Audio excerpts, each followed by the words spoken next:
रयत संकुल शिक्षक, पालक, माजी विद्यार्थी संघ तसेच श्री छत्रपती शिवाजी विद्यालय व राधाबाई काळे कन्या विद्या मंदिर आणि श्री छत्रपती संभाजी प्राथमिक विद्यालय सुरेगाव कोळपेवाडी यांच्या संयुक्त विद्यमाने मंगळवार दिनांक 16 डिसेंबर 2025 रोजी खास पालक व विद्यार्थ्यांसाठी समाज प्रबोधनकार निवृत्ती महाराज देशमुख इंदुरीकर यांचे भव्य व्याख्यान आयोजित करण्यात आले। या कार्यक्रमात इंदुरीकर महाराजांनी विद्यार्थ्यांना जीवनात यशस्वी होण्यासाठी प्रेरणादायी मार्गदर्शन केले।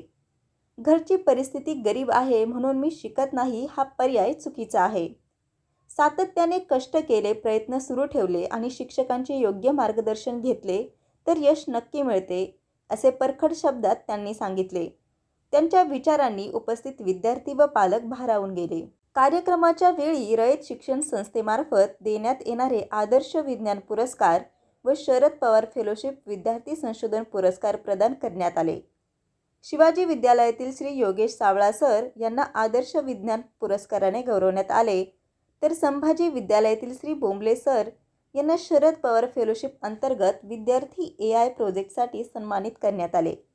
हा सन्मान इंदुरीकर महाराजांच्या शुभ हस्ते पार पडला। या प्रेरणादायी व्याख्यानामुळे विद्यार्थ्यांमध्ये शिक्षणाविषयी नवी ऊर्जा व आत्मविश्वास निर्माण झाला असून कार्यक्रमाला उपस्थित सर्व मान्यवर, शिक्षक, पालक व विद्यार्थ्यांनी समाधान व्यक्त केले।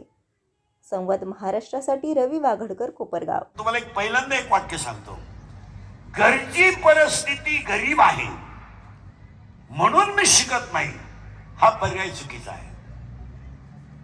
नीट ऐका, आपली परिस्थिती गरिबीची आहे म्हणून मला मार्ग पडत नाही किंवा माझ्या शिक्षणाला तो अडथळा आहे, हे वाक्य चुकीचं आहे। आपण जर सतत प्रयत्न करीत राहिलं आणि सतत कष्ट करीत राहिलं आणि शिक्षकांचं योग्य मार्गदर्शन जर घेत राहिलं तर परिस्थितीवर सुद्धा मात करता येते। यावर तुमचं काय मत आहे? तुमची मनच खचली, मला जमणार नाही, हा माझा विषय नाही, मला समजत नाही, आणि आपल्या चेहरे ते आजपासून त्या बाटलीला मी स्पर्श करणार, आजपासून मी कधी कॉफी करणार, पुढच्याला चिमटा घेऊन त्याच्या जोड्या मागच्या पेपरवर पाहणार,